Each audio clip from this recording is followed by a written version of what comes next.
into a speech. So be ready for that. So basically, we are a little different style. We will not be holding back on the stories from Jerhet. So basically, just as I say, I've known Jerhet, as he said earlier, since about junior high. So I've got a good amount of knowledge on the development of Jerhet's life.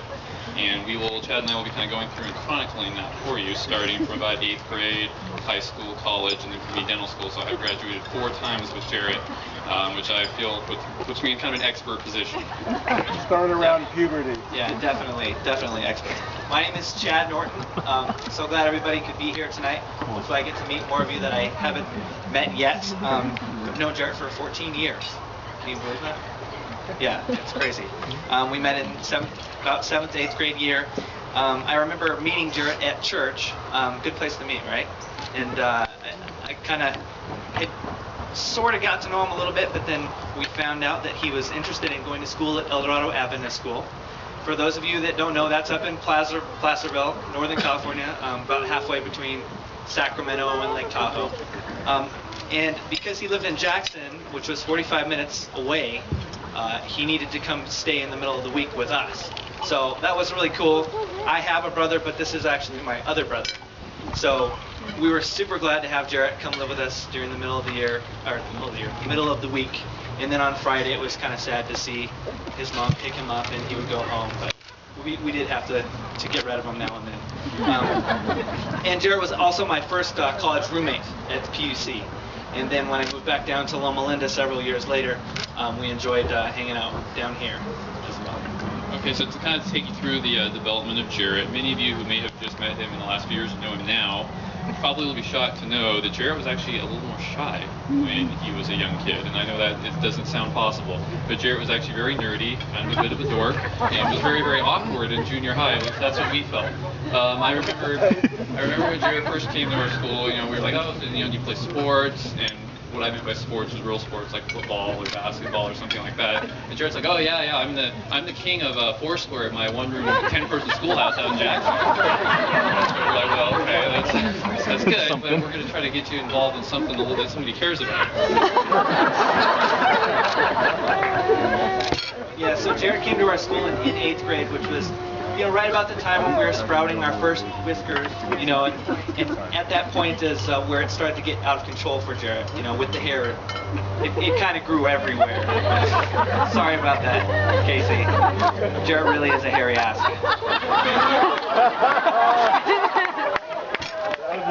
When Jerhet came to live with us during the middle of the week, it became very evident that he was he was a prince of the Ask Manor.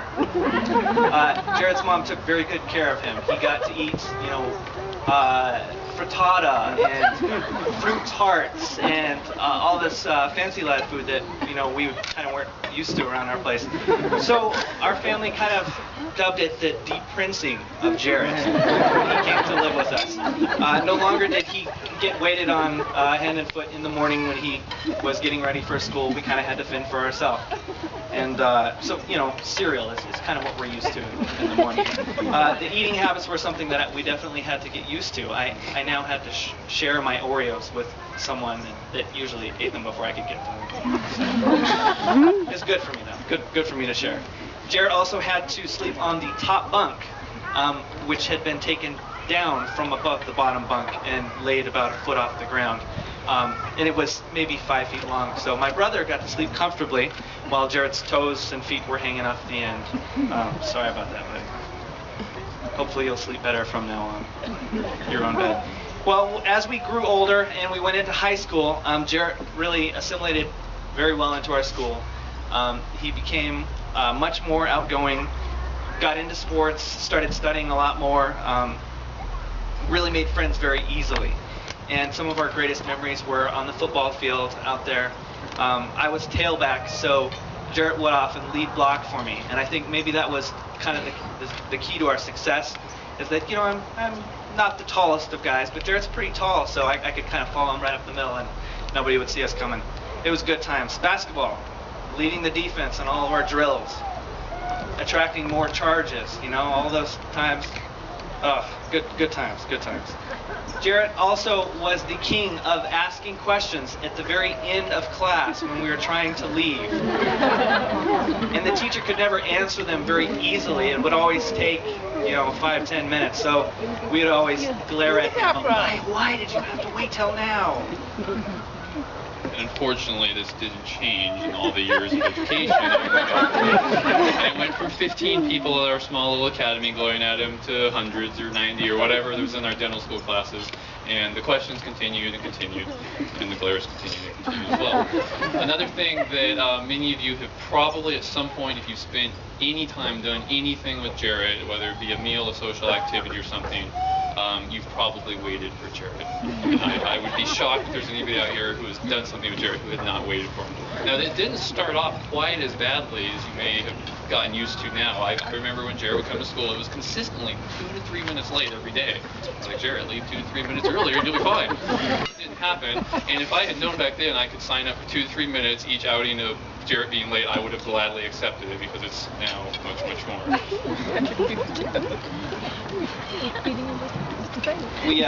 One of the memories that I look back on, it's kind of embarrassing. I'm glad to see that the bishops are here, well represented. Growing up in high school, living in Camino, sometimes we kind of ran out of things to do, but we were lucky enough to live close to one of our other good buddies, Scott Bishop, and we would hang out at his house often. We found ourselves one evening with very little to do after our homework was done, and we decided to go streaking. Anybody go streaking? I just recently heard this. There has. I've heard the story. So the problem with that is where to hide the clothes, right? And unfortunately, I made the unfortunate decision to hide my clothes in the refrigerator because I thought no one would look there, right? Because Lori had been doing laundry, and I thought if I put it in the hamper or the dresser or whatnot, she'll surely know that that's not Scott's clothes. Anyways, we had a good time. We ran up to the gas station. In fact, that's kind of like the goal. I did get caught in the headlights one time and honked at, and I had to jump off the road, jump over a barbed wire fence. Don't worry, I didn't get anything snagged or anything. Anyways, we got back to the house, and we quickly put our clothes on and put on a movie, and we're off doing something else. And Dr. Bishop came down and said, "Hi, boys." And he had a smile, and we knew we were in trouble. We were busted. So I don't hide my clothes anymore. I don't go streaking anymore. When we started college, there was actually quite a few of us that started at PUC, Pacific Union College. That's in Napa Valley, for those of you that don't know. And Jerhet and I actually were rooming together for our freshman year. That was quite an experience. And Nate and Tyson's also here, they lived 2 or 3 doors down the hall. So that was awesome. More football games, rain-soaked, muddy, nasty football games. Awesome. Intramurals, so much fun. Sneaking into hotel spas, and lots of waiting on Jerhet. More waiting on Jerhet. I don't know, when you're a roommate, you're kind of, when you want to go do something socially, you got to wait for your buddy, right? So I was waiting on Jerhet. I don't know, has anyone heard the country song by Brad Paisley, "Waiting on a Woman"? Kind of like that. Well, knowing Jerhet as long as I can, or have at some point, you imagine there's going to be some occurrences where we did wrong as well as things as you'd hope we might.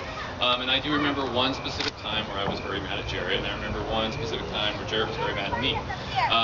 And the time that I was very, very mad at Jerhet involved a girl that we both liked, and a date that I asked the girl on, a date that Jerhet came on that he didn't ask the girl on. Long story short, I ended up mad at Jerhet, and none of us got the girl. And another time when I remember Jerhet being, I've not seen Jerhet very, very angry, except for maybe this one time. And it had to do in college, we had the dorm on, all guys do, there's pranks that go on in the dorm life. And our dorm was not the best because it had just one community shower in the middle, and so you'd have to head on down there. And of course there was towel stealing and all that. And Jerhet had done that to me, my roommate, one time. So as we came back, we decided, all right, we're going to take this to the next level. So we went and found the biggest trash can we could find, and we went back to the shower and we filled the trash can up with water. And we went back to Jerhet's room and leaned it up against the door. We knocked, we waited, he opened it, and then we ran. Water went everywhere. Jerhet wasn't happy. Jerhet chased us, and there was some good natured at first wrestling and tussling and went along. They continued to escalate to not so good natured, just tussling and wrestling. And that was the one time I've actually seen Jerhet legitimately angry. And what he did next was to get a trash can full of water again, bring it back into our room, and dump it on my roommate Tyson's bed. Thankfully, I was on the top bunk that year. Now the romantic road for Jerhet has not always been so smooth. There were a few bumps. I remember Jerhet was quite heartbroken after one breakup, and he became convinced that he needed to compile a list of attributes that he absolutely must find in the woman. You know, the next woman has to have this. She has to have these things. And we began to realize, as Nathan and I were kind of writing this, Kacie has every single one of these. All right. Kacie is very sweet. Very adventurous. She's very thoughtful. Very pretty. She has straight, clean, sparkling white teeth. As you have to be with Jerhet, Kacie is very spontaneous. Yeah. And I believe she likes Looney Tunes, right? A little bit? No? She pretends to like Looney Tunes. Okay. Good enough, I guess. Good enough. After this long trial period where Jerhet checked and rechecked off the checklist, it became very evident that Kacie was the one. And we're so glad that you are the one. Well, as I continued my journey on with Jerhet into dental school, we started at dental school together in 2006, and the questions and all that continued in classes and everything. Jerhet continued to take his own sweet time. I remember the hours and hours that I would not only spend with Jerhet, but also waiting for Jerhet to come and study with me so that we could get done and be ready for the test. Or I also remember sometimes Jerhet blowing me off and being ready to go to bed, and you call me at midnight, hey, is it time to study yet? And I'm like, no, I'm going to bed. But most of the memories I do have of Jerhet from dental school are very positive, because like I say, we did spend a lot of time struggling through the knowledge that we had to accumulate, learning the practical skills that were required for our field. And I can say from all the time I spent with Jerhet, he's one of the most dedicated students. He finds something that he's passionate about, which I know dentistry is a passion for Jerhet. He works very, very hard at it. And I'm proud to spend that time with Jerhet and all that sort of work. And every day, you know, I'll have things that come along in my daily life, and things that we learn together in labs. And definitely appreciate you for that, Jerhet. Because Jerhet is so friendly, I felt I needed to explain a little bit about, for those of us that maybe that don't know Nathan and I quite so well. When I had first moved down to Loma Linda, I didn't know a whole lot of people down here, but very quickly, I think it was maybe the first Sabbath, maybe the second Sabbath that I came down here, Jerhet says, hey, let's go to this Sabbath potluck. I know these people, and you gotta come with me. It's gonna be cool. And I was very hesitant because I'm the new guy, and after all, these people didn't invite me themselves. I'm kind of accepting through Jerhet. So I was like, I don't know, Jerhet. And then he leans in and he goes, there's 7 girls that live there. So I said, oh, okay, all right, I'll go, and maybe things will work out. Actually, I met my wife there, Tara. She was actually putting on the Sabbath potluck, and I was a lucky guy. So thank you, Jerhet. And I believe Nathan also has a son. I also may have not met my wife without Jerhet. We were on a mountain bike ride on Sabbath afternoon, and with one of my wife's classmates, and we were totally lost. It was almost dark, and we were like, well, how do we get back here? We don't want to go the same way we went. And we stumbled through a neighborhood out in Redlands and ran into my wife and family on a walk. And of course, Jerhet, being seeing people, makes a stop, and that was how I met my wife on the dirt road out in Redlands. Aww. One afternoon, one Sabbath afternoon, Tara and I, this is after we had gotten married, so not so quickly after we got introduced, we were married. We ran into Jerhet and Kacie after church. This was kind of in the dating phase, but kind of towards the latter phase.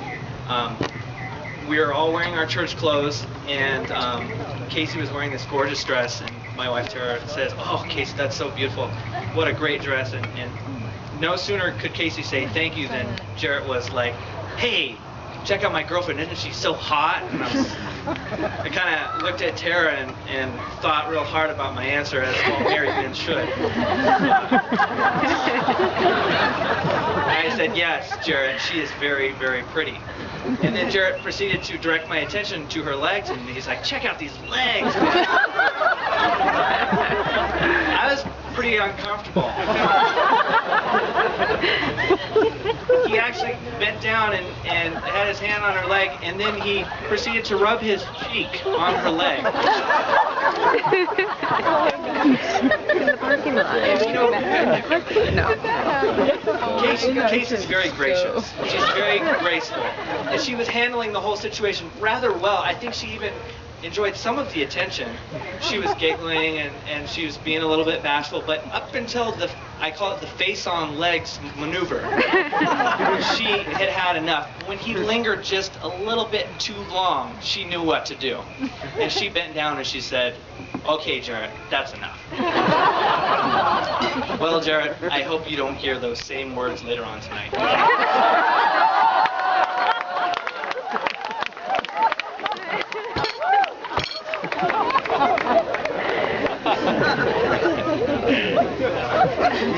We all tease Jerhet quite a bit. We laugh a ton, and Jerhet, he takes it really well, does he not? I mean, Yes, he does. doesn't even faze him. I don't think this guy has ever been felt shame in his life. He takes it very well, and you know that I think that speaks volumes as to how he was raised. I think that speaks a lot about the morals, about the faith in the family, about the good humor. I just have fallen in love with the family. Consider the Ass to be part of our family as well. And Chalkers, I think you'll realize what a great family they are the more and more you get to know them. The fact that they put Jesus first, I mean, what does that tell you? So. Chad and I both wouldn't be up here talking on and on and on for this long if Jerhet was not one of our very best friends, and we both feel that deep down we have a very special relationship with Jerhet. We're able to say these things and tease him, but also know that deep down he means a lot. The relationship we share with Jerhet means a lot to us. Jerhet is one of those people that I feel if you needed something, he would be there for you. It may take a little bit, but he would drop it. So if it's an emergency, don't call him. But if it's something that can wait and you need it, Jerhet would literally, he would do whatever you needed for him. And I saw this time and time again in school where Jerhet would put his own work on the back burner so he could help a younger student with something. And that kind of dedication that I've seen Jerhet display with his peers, I know is going to be displayed to Kacie. And I know that you're going to put the dedication and love that Jerhet shows to everyone around him, and you're going to find yourself very lucky. Kacie, it had to be the perfect girl to put up with. I mean, fit with Jerhet. And you definitely are that. And we're so glad that you guys are together. Chad and I have been married for 2.5 years. Chad, 3 years, thought, is there any marriage advice that we could share? And as we thought about it, we just realized that was an opportunity for us to get in trouble with our wives because we were most of those things. So instead of giving you marriage advice, what we're going to just tell you is that this is not like a graduation, Jerhet. You have not reached something that you're finished and the rest is easy. This is just the first day in a process that you need to grow together, and that we hope that you guys enjoy the process and that you learn to love each other more every day. So let's raise our glasses and wish the best for Jerhet and Kacie Ask. Cheers.